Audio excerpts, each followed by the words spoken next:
capítulo 12 agora. O capítulo 12 de 2 Samuel.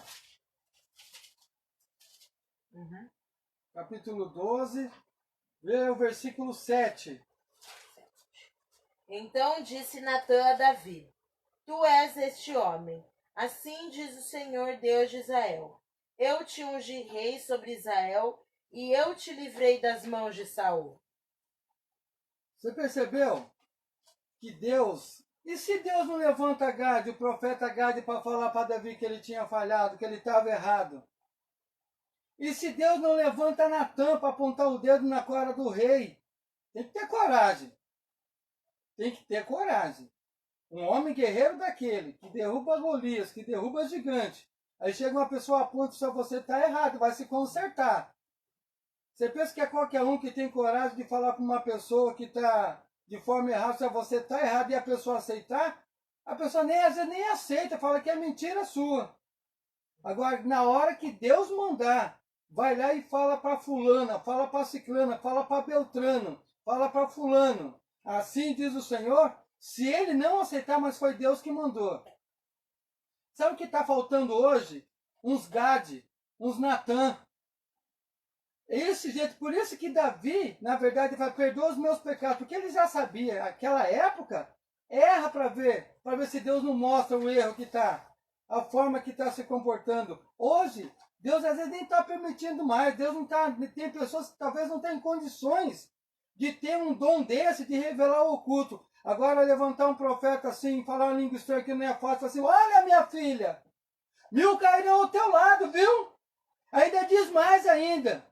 1000 cairão ao teu lado, 10.000 à tua direita, mas olha, Deus manda te dizer, tu não serás atingido, viu, filha? Assim diz o Senhor. É uma profecia fácil, eu poderia fazer isso. Falava em língua estranha, assim, olha, filha minha, não é difícil. Agora, o oculto, o escondido, que só uma pessoa que sabe, Deus sabe o que a pessoa está fazendo, e mostrar para uma outra pessoa, e a pessoa chegar e falar igual fez com Gade e Natã, revelar o oculto e o escondido, não é para qualquer um. Profecia de bênção, chave de ouro, não sei mais o que Deus vai dar, isso daí não é difícil. Se eu quisesse, eu poderia fazer isso daí, mas eu não vou fazer. Porque a maior profecia está aqui, eu poderia falar outras coisas. Mas Davi falou assim, perdoa os meus pecados, porque eu sei que o Senhor revela. Só que a gente acha que Deus não revela, Deus revela. Deus pode estar deixando passar, como diz aí um ditado, pode deixar passar batido agora. Só que vai chegar um dia que está lá tudo escrito. O que eu estou fazendo que você não sabe. O pastor Milton não sabe, o pastor Baltazar não sabe, mas Deus sabe. Minha esposa não sabe. Mas ele sabe. Ele sabe. E não adianta que eu não vou querer andar com Deus de qualquer jeito. Por favor, Ana Laura, lê o que está escrito lá em Gênesis 3:24, para ver se eu vou para a eternidade de qualquer jeito. Se eu como lá do fruto da árvore da vida de qualquer jeito. Gênesis 3:24. E havendo lançado fora o homem, pôs querubins ao oriente do jardim do Éden e uma espada inflamada que andava ao redor para guardar o caminho da árvore da vida. Guardar o caminho está guardado. Eu posso estar aqui no mundo andando, mas o caminho para o céu, ele está sendo guardado, protegido. Não se segue para a eternidade de qualquer jeito. Não se segue Jesus de qualquer jeito. Pregar não é difícil. Cantar muito menos. Agora, ir para o céu e morar nas ruas de ouro, ser servido pelo Rei dos Reis e Senhor dos Senhores, não é de qualquer jeito. Davi, ele sabia muito bem. Davi sabia quem ele era. Davi, na verdade, ele queria até construir um templo, mas Deus não permitiu para ele. Sabe por quê? Porque as mãos dele derramou muito sangue. Deus não queria que fizesse a obra com mãos violentas, porque a obra de Deus não se faz com violência. Vamos para lá para o tópico 1, tópico 2. O desejo e reconhecimento do salmista. Davi declara: Faze-me saber os teus caminhos. Vemos nessa declaração Davi pedindo o direcionamento da parte de Deus, o que é reforçado no verso 15. Os meus olhos estão continuamente no Senhor. É impressionante a consciência de Davi. Sabia da fragilidade e limitação em discernir o que é bom ou mal, portanto, coloca-se na dependência de Deus. Note que a oração verbalizada quer conhecer os caminhos, as direções. Uma importante lição para nós. Em tempos de tanta supervalorização de conquistas pessoais e materiais, que a presente lição nos desperte para valorizarmos e priorizarmos conhecer os caminhos do Senhor. Vontade, direção, propósito, plano. Orando, meditando na palavra de Deus e andando em espírito. Olha só, o desejo e reconhecimento. Ele reconhece. Eu tenho que reconhecer. Quem sou eu? Hoje eu estou aqui, sou sendo um privilegiado de dar aula, de vocês me ouvirem. Na verdade, eu estou aqui não é por mérito meu, mas é pela graça de Deus, pela misericórdia de Deus que eu estou aqui. Eu me sinto feliz de ter conhecido vocês, de aprender com vocês, de aprender com os jovens, de aprender com as crianças. Não é fácil. E o desejo é reconhecer quem ele era. Eu reconheço quem eu sou. Eu sei que tem muita gente qualificada para estar aqui, como que é o evangelista Cláudio, o Sinclair, um excelente professor, Valdomiro, a gente vê o professor evangelista Joeleiva, o próprio pastor nosso, mulheres aí que também têm condições de dar aula. Eu estou aqui mesmo pela bondade de Deus, porque aprove ao pastor e ao anjo da igreja me conceder esse momento. Então eu tenho que reconhecer, nós temos que reconhecer que na verdade a simplicidade, a humildade de dizer que eu não sou insubstituível, né? Que se eu não quiser, tem outra pessoa que vai fazer. Eu sei que às vezes tem momentos que é difícil da gente fazer alguma coisa, mas eu sei que você reconhece que você é uma pessoa simples, você é servo e que Deus é na tua vida para te fortalecer. Vamos para o tópico 2.1. A vontade de ser guiado pelo Senhor. Davi expressa: guia-me na tua verdade e ensina-me.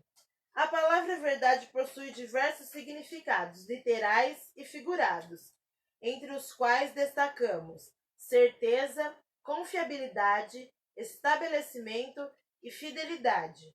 Um viver sábio inclui associar a verdade com a benignidade. O desejo do salmista e dos que estão em Cristo deve ser o de viver de acordo com os padrões estabelecidos pelo Senhor no poder do Espírito Santo. Então você vê aqui que é vontade. Porque uma coisa, a gente fazer a coisa com vontade. E outra coisa, a gente não está com vontade de fazer. Não sai legal. É a mesma coisa que você vai cozinhar. Se você está com vontade, é diferente até o sabor. Agora, se você não está com vontade, você mesmo percebe. É ruim fazer as coisas sem vontade. Para quem estuda, para que você vê uma prova que você vai fazer com vontade, vê sem vontade, a nota é ruim. Então, Davi, ele na verdade aqui ele fala assim, ó, a vontade de ser guiado pelo Senhor. Então, vamos meditar bastante nisso. Ser guiado por Ele. Talvez tenha um amigo que a gente tem que nos orienta, mas foi de Deus aquela orientação? Será que foi de Deus? Então, seja guiado por Deus. Converse com Ele. Seja íntima com Ele. Seja íntimo com Ele. Rasgue o coração. Fale com Ele secretamente. Não precisa nem falar em palavras. Fale em pensamento que Deus sabe o que você está falando. Deus, Ele sabe a hora certa que Ele vai te mostrar. Vamos para lá para o tópico 2.2. O desejo de ter intimidade com Deus. Davi declara: o segredo do Senhor é para os que temem, e Ele lhes fará saber o seu conserto. Percebe-se claramente que Davi queria ter profunda intimidade com Deus. Somente mediante uma aliança se pode ter intimidade com Deus. O homem natural não pode conhecer as coisas do Espírito. Infelizmente, nem todos que se declaram cristãos desfrutam ou anseiam por vivenciar um relacionamento mais profundo com o Senhor. Consequentemente, permanecem como crianças, no sentido de não crescimento. O salmista registra que Deus proporciona um relacionamento mais íntimo com os que o reverenciam e lhes ensina. No tópico 1.1, quando ela leu, eu não falei uma parte que eu deixei para falar no 2.2, que ia falar sobre o mesmo assunto. O tópico 1 tem uma frase que ela leu assim, ó, o nosso relacionamento com Deus não pode ser, portanto, superficial. Ou seja, a gente não pode ser nominais. Eu tenho a minha credencial, mas não posso só ter minha credencial. Eu sou membro, eu ocupo isso, eu faço isso. Não, eu não posso ser superficial. Eu deixei porque aqui no tópico 2.2 está falando somente mediante uma aliança se pode ter intimidade. Por que aliança? Aliança é um concerto, é um voto que você faz. Por isso que tem a aliança. Eu tenho uma aliança. Eu poderia, na verdade, esconder, mas eu não deixo de ter aliança, mas eu tenho que ter, né, a aliança. Com Deus, com a minha esposa. Como que eu vou conhecer mais a minha esposa? Como que ela vai ter segurança em mim? A minha esposa confia em mim? Eu confio nela? Como que é a minha intimidade com ela, para mim ela poder rasgar o coração para mim e eu para ela? É assim mesmo com Deus. Mas isso não funciona se eu for um crente superficial, de estar lá só por estar, sentar, sem meditar, sem me entregar. Porque eu fiz questão aqui de compromisso. Não pode dizer ser servo de Cristo sem assumir compromisso. Que tipo de servo que eu sou sem compromisso com Ele? Sem fazer o que Ele me pede? Sem fazer a vontade que Ele quer? Que compromisso que eu tenho com Deus? Com a minha família? Que compromisso que eu tenho com a minha esposa, com a minha filha? Se eu não for sincero, fiel com eles. Existem crentes nominais e também desigrejados. Poucos querem se envolver na obra do Senhor. Permanecem como crianças, no sentido de não experimentar crescimento. Tem 5, tem 10, tem 15, tem 20 anos, que continua a mesma coisa. Por quê? Você já viu que tem criança? Eu não fui uma criança, talvez como você, que foi criado com Danoninho, Yakult, um Mucilon, sabe? Eu não fui. Né? Eu fui uma criança que tive um outro tipo de alimentação quando era criança. Eu não fui dessa época, eu comecei a comer. Você sabia que tem criança até uma certa idade que ainda mama leitinho? Criança que eu estou falando, de 5, de 6, de 7, 8 anos, não come um alimento mais forte. É assim um cristão. Ele não come, ele não lê Bíblia, não gosta de orar, não sabe o que é consagrar. Porque conhecer é fácil, a gente sabe que tem que consagrar. Mas consagrar, aí já é um desafio. Então, na verdade, a gente não pode ser, eu tenho que mergulhar. Eu não posso ler Bíblia só quando eu vou no culto. Eu creio que eu estou diante de pessoas que não é assim. Mas você acredite que tem pessoas que são assim. Que às vezes nem sabe onde está a Bíblia quando vai para o culto. Por quê? Porque dentro de casa não pega. Você sabia que tem gente que é assim? Que não sabe onde está a harpa?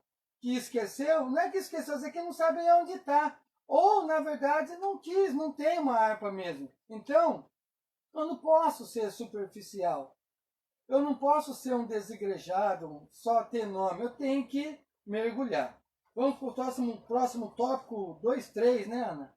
2.3. O reconhecimento que Deus é o seu Salvador. Davi, ao expressar suas convicções em relação a Deus, afirma: Tu és o Deus da minha salvação. Davi tinha plena consciência de que somente Deus poderia protegê-lo e livrá-lo dos laços e dos ataques dos seus inimigos. Nesse ambiente hostil, Davi dependia da proteção do Senhor. A salvação aqui é entendida como livramento, ou seja, sair de uma situação de risco. o que é confirmado pela expressão, pois ele tirará os meus pés da rede. Olha só, isso aqui é muito importante, porque no Antigo Testamento, falando de salvação, lá não existia época a graça, não existia graça. E quando fala assim, salvação, é livramento. Livrar de morte, livrar de briga, de desentendimento, de ruína, de queda. Isso é salvação. Uma outra palavra também é espírito. É espírito, porque no hebraico, que foi o Antigo Testamento escrito em hebraico, e algumas palavras em aramaico, não é o mesmo que está no grego. Como o Estevão falou, te entrega o meu espírito. O espírito não tem que entregar, porque ele automaticamente diz, porque Salomão disse lá em Eclesiastes 12, que o pó volta à terra e o espírito volta a Deus que o deu. Então, quando o Estevão disse entrega o meu espírito, é a alma. E, na verdade, é no grego. É igual gafanhoto. Gafanhoto no Antigo Testamento, no hebraico, é inseto. Gafanhoto no Novo Testamento é em grego, que João Batista se alimentava com gafanhoto e mel. Gafanhoto no grego é uma erva amarga. Ele usava mel para quebrar o amargo. Então, na verdade, por isso que ele fala salvação, livramento. Tópico 3. Conhecendo os caminhos do Senhor. Há na atualidade uma ênfase nas conquistas pessoais restritas à vida na terra. Uma busca incessante por prosperidade financeira, soluções imediatas dos problemas e o rol da fama. Cristo tem sido colocado na condição de garçom por muitos, que se dizem servos do Senhor. A consequência é a imaturidade espiritual, pessoas sem raiz, sem identidade cristã. Logo, é fundamental conhecer os caminhos do Senhor. Olha só, rol da fama. É fogo, né, gente? Essa parte é uma área muito difícil. Essa situação de pessoas que querem estar no Cristo tem sido colocado na condição de garçom. É uma situação meio difícil, complicada, porque na verdade quem é servo, o maior serve o menor. Ele serviu. Não é porque ele serviu que ele tem que ficar servindo a gente. Porque o que ele tinha que fazer por mim, ele já fez. O que eu vou pedir mais? Meu Deus do céu. Mas estar diante de um público como é vocês, pessoas importantes, pessoas valiosas, pessoas compradas por um preço tão alto. Eu ainda quero ser servido, eu preciso, na verdade, me humilhar diante de Deus, agradecer, dizer, Senhor, eu quero te servir. Servir a Deus, eu quero que o Senhor fazer o que o Senhor quer que eu faça. E eu não tenho feito tudo o que Ele está me pedindo, mas eu preciso me esforçar para isso. Eu preciso batalhar com isso. Eu fico pensando o que vai ser depois que passar essa crise, quando a gente voltar a se encontrar, como que vai estar a sede desse povo que está nas casas, que não pode receber visita quando chegar um crente. E eu fico pensando nisso tudo. Eu acredito que Deus sabe o porquê que está fazendo esse sacode. Então, na verdade, vamos servir a Deus. 3:1. O caminho da obediência. Deus quer que o homem ande pelo caminho da obediência. Conhecer sem obedecer é inócuo. A Bíblia está repleta de exemplos de pessoas que conheciam o caminho a seguir, mas eram desobedientes. O povo de Israel sofreu duras consequências em decorrência da desobediência.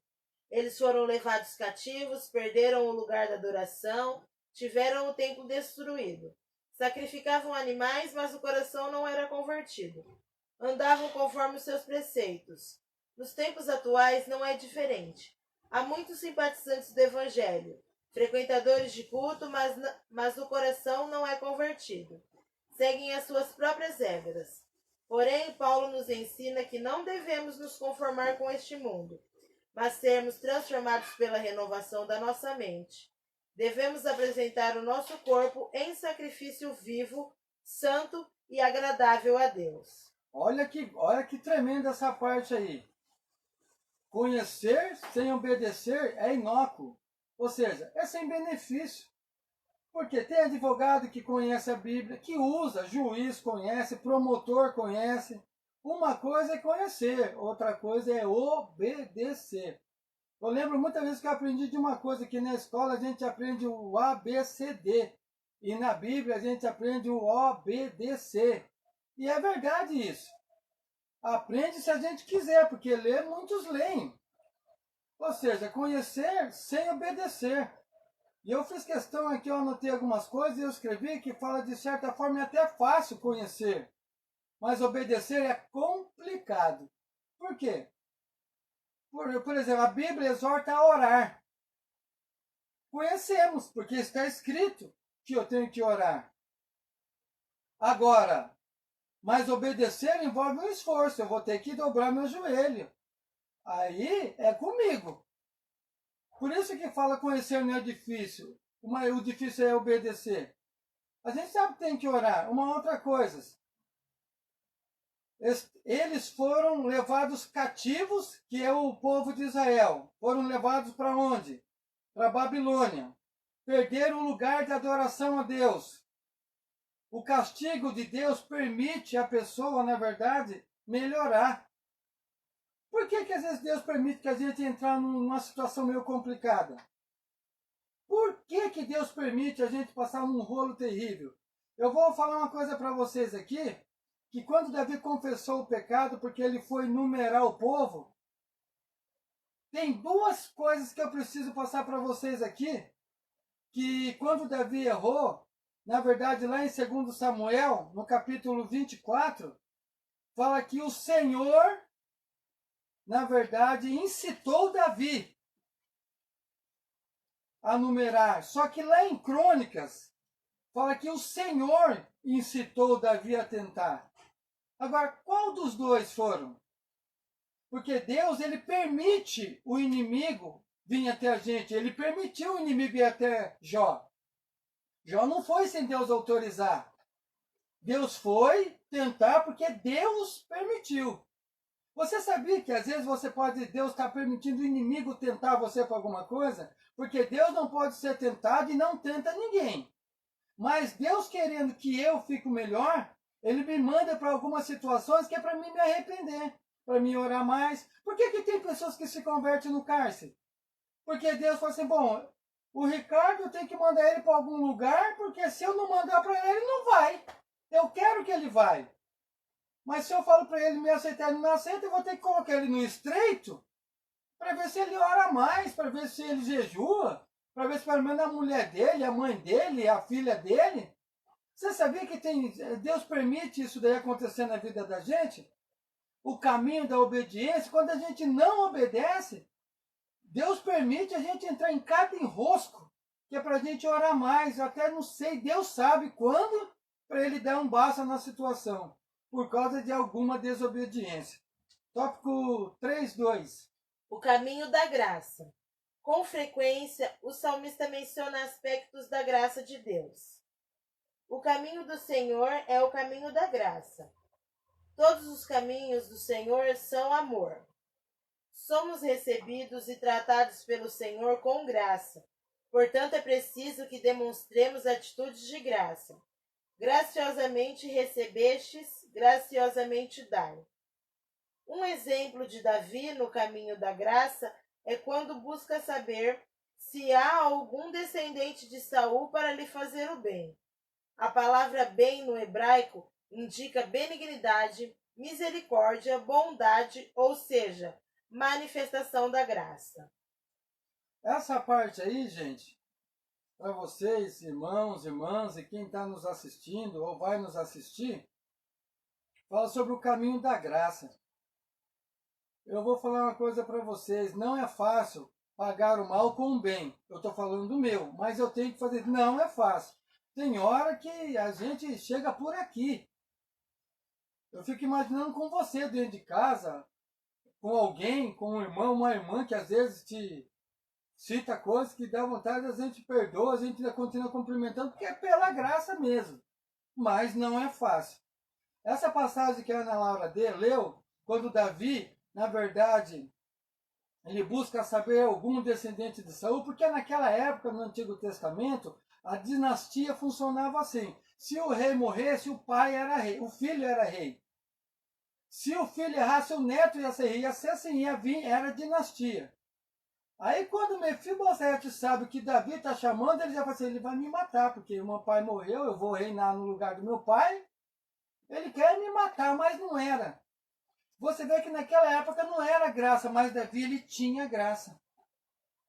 Davi ele tinha benignidade. Davi, ele na verdade não colocava a culpa do pai no filho. E o filho não levava a culpa do pai. Da mesma forma, Eliseu, eu marquei aqui, que tem uma passagem que Eliseu, numa certa situação, ele através da oração, ele pede ao Senhor para cegar o exército inimigo. E assim aconteceu, quando os inimigos queriam pegar ele. Olha que ó, depois Eliseu guiou os inimigos até Samaria. Chegando lá, o rei quis matá-los, porém Eliseu disse para o rei fazer diferente. E assim o rei serviu o exército inimigo com um grande banquete. Olha só você tratar uma pessoa que te quer mal com o bem. Eu sei que é assim que você está fazendo. Eu sei que é assim que você está tratando. Porque eu vejo vocês. Eu sei que, na verdade, a gente tem que estar tolerando, aguentando, às vezes, irmãos, alguma irmã, algumas pessoas que podem até ter posição na igreja, mas que gostam de atacar, gostam de ofender, gostam de ficar apontando, gostam de ficar tentando tirar a paz. E Deus tem permitido isso acontecer com você e mostrando até para você mesmo que você nasceu de novo. Que você é nascido da água e do Espírito Santo. Porque senão, eu acho que você já tinha pegado pelo pescoço. Porque eu falo isso porque nós somos seres humanos. E você é uma bênção de Deus. Você é a imagem e semelhança de Deus. Então, vamos agora para o penúltimo tópico, que é o 3:3. O caminho da perfeição. O salmista faz menção da sinceridade e retidão, ou honestidade e sinceridade. No grego, a expressão sincero indica puro, não falsificado, genuíno. São termos que devem caracterizar a conduta daqueles que são discípulos de Cristo. Evidente que se trata de um tremendo desafio, considerando que vivemos num contexto marcado pelo engano, hipocrisia, corrupção e desonestidade. Contudo, somos chamados para ser diferentes e fazer a diferença. O próprio Senhor Jesus disse: "Sede vós, pois, perfeitos." Trata-se do sentido moral completo e íntegro. Barclay: um homem é perfeito se cumprir o propósito para o qual Deus o criou e enviou ao mundo. Nascemos de novo, temos a palavra de Deus e somos templo do Espírito Santo. Importante essa parte aqui. Eu já falei isso daqui até na mocidade, eu quero compartilhar hoje com vocês. Esse tópico de número 3:3, o caminho da perfeição, que o salmista faz menção da sinceridade. Sinceridade. E eu fiz questão de anotar aqui, ó, a expressão que ela leu, que significa puro, ou seja, não falsificado. Porque vocês sabem, existe o joio e o trigo, são muito parecidos. São muito parecidos. Tem o falsificado e tem o original. Eu creio que eu estou diante de você que é original. Mas você tem o Espírito Santo, sabe quem provavelmente não é. Mas Deus permite ficar ali congregando. Igual quando Davi fazia o culto na igreja, por exemplo, ele tinha os membros da igreja, ele sabia quem era, quem não. Davi não era esse negócio de ficar baixando cabeça, não. Davi, ele era, Deus, você sabe como que eu sou não sou de levar muito desaforo para casa, não, mas aqui tem que ter sinceridade. A palavra sinceridade é de sincera. Sabe de onde que veio isso? Do vaso. Na verdade, quando se passava, se fazia o vaso, o oleiro, quando ele fazia o vaso depois de pronto, quando não ficava bom o vaso rachava. E quando o vaso rachava, ele passava uma cera naquela rachadura e deixava ali na sombra. E quem chegava para comprar, ele olhava o vaso e via bonito, brilhando e comprava. Por não conhecer, que talvez ali ele estava com um problema. Porque às vezes você não vê um crente que ele é rachado, mas Deus sabe. Mas Deus sabe quem é sincero e quem não é sincero. Deus sabe quem é falsificado, quem é verdadeiro. Deus sabe quem é joio e quem é trigo. Mas quem conhece de vaso, sabe onde ele compra vaso? Debaixo do sol. Por que o oleiro não coloca o vaso no sol? Porque o sol derrete a cera e aparece o defeito. Só que, aparentemente, a gente está no sol, que nem eu posso entrar no sol agora, você não vê meu defeito. Mas a Bíblia diz que Deus é sol da justiça. Aquele sol mostra o defeito. Aquele sol mostra a falsidade, mostra que não é original. Pode não estar mostrando agora para você quem eu sou, mas um dia ele vai mostrar. Um dia ele vai mostrar. Se eu, na verdade, aparentemente dando essa aula para você, posso parecer uma pessoa sincera, uma benção, um homem de Deus, um homem dentre os professores, aí um professor que também dá aula, junto com os outros, mas e se a trombeta tocar agora, a Ana Laura que está comigo, os membros da casa que estão aqui sobem e eu fico? Aí é que eu vou ver que eu poderia estar dando aula, eu poderia estar pastoreando, poderia estar liderando o departamento, mas sem mostrar que, na verdade, eu era um joio. Mas fique com essa palavra. Seja sincero. Se você tem dificuldade, Deus conhece. Deus, ele te entende. Assim como ele entendia Davi. E aos poucos eu sei que você vai melhorando, porque Jesus está voltando. E eu sei que essa aula que a gente estudou agora, que fala sobre conhecendo, buscando conhecer os caminhos do Senhor, eu creio que você está buscando. Tem um versículo em Jeremias, se eu não me engano, não sei se é no capítulo 29, 11, não sei se é esse, que fala, buscar-me-eis e me achareis, se me buscares de todo o coração. Mas busque a Deus. Nós vamos agora encerrar com a conclusão, para a gente poder estar fazendo aqui o encerramento. Conclusão. Os perigos e as dificuldades presentes na realidade da caminhada cristã não devem nos impedir de crescermos no conhecimento acerca dos caminhos do Senhor e de buscarmos viver segundo a vontade de Deus. Aí ficou então a conclusão sobre os perigos e as dificuldades presentes, ou seja, que está no nosso dia, na realidade da caminhada cristã. Então, você sabe o perigo que a gente está passando, que a gente está vivendo, mas ser fiel até a morte e sabe que Deus dar-te-á a coroa da vida. Que Deus te abençoe. Nós vamos encerrar agora, nós vamos fazer uma oração. Nós vamos aqui neste momento agradecer a Deus por esse momento. Nós vamos orar? A irmã Gislaine pediu oração porque está com a diabetes muito alta, ela falou. A irmã Gislaine, esposa do irmão Vanderlei. Ah, do irmão Vanderlei. Tá, nós vamos então orar agora por ele, pelo esposo. E talvez você tenha um pedido de oração aí, não deu tempo, não foi possível você pedir, mas nós vamos orar agora também por você, por este domingo, que você tenha um domingo abençoado, um almoço ungido pela graça de Deus, que Deus não deixe faltar nada na sua casa, no seu lar, na sua família.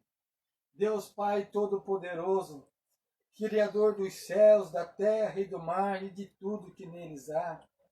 Pai, no nome de Jesus Cristo, teu Filho amado, eu quero neste momento agradecer o Senhor por estar aqui neste momento falando da tua palavra e orando a favor da irmã Gislaine que pediu oração, que precisa, meu Deus, da restauração da saúde dela. E o Senhor sabe o que ela está enfrentando. Apresenta o esposo dela, os filhos dela, a casa, o lar dela. E essa pessoa, não somente só essa que está assistindo, que assistiu ou que vai ver, mas que é membro dessa congregação, o vizinho dela, o parente dela, a casa dessa pessoa. Meu Deus, que o Senhor possa guardar, que o Senhor possa repreender esse vírus, essa bactéria que está tentando, meu Deus, tentando querer apagar o brilho dessa pessoa. Meu Deus, blinda ela, guarda ela, sela ela continuamente com o teu Espírito Santo, blinda essa pessoa com o teu Espírito Santo e livra ela, meu Deus, que não tem acesso, que não chegue nela, no nome de Jesus Cristo está repreendido. Em nome de Jesus, esse vírus nessa casa, nesse lar, nessa família. Pai, eu te peço, meu Deus, como está escrito, que a glória da segunda casa será maior que a primeira. Guarda as crianças, guarda a mocidade, guarda os adultos, guarda, meu Deus, os departamentos, guarda, meu Deus, todos os membros da igreja, a congregação, o nosso pastor presidente, o campo de Bauru, o nosso bispo em geral. Obrigado, Senhor, pela participação que o Senhor concedeu da Ana Laura, que tem sido um canal de bênção nessa terra, nessa cidade, nesse bairro, nessa casa, nessa EBD. Guarda ela, abençoa, meu Deus, o sonho dela. Eu te peço e te agradeço em nome de Jesus. Você que está aí na sua casa, você que quer receber a bênção apostólica, curva o teu semblante, estenda as tuas mãos, que o amor de Deus, a graça do Senhor e Salvador Jesus Cristo e a comunhão do Espírito Santo reine com você e com a sua família e na tua casa, e você diga amém. Glória a Deus.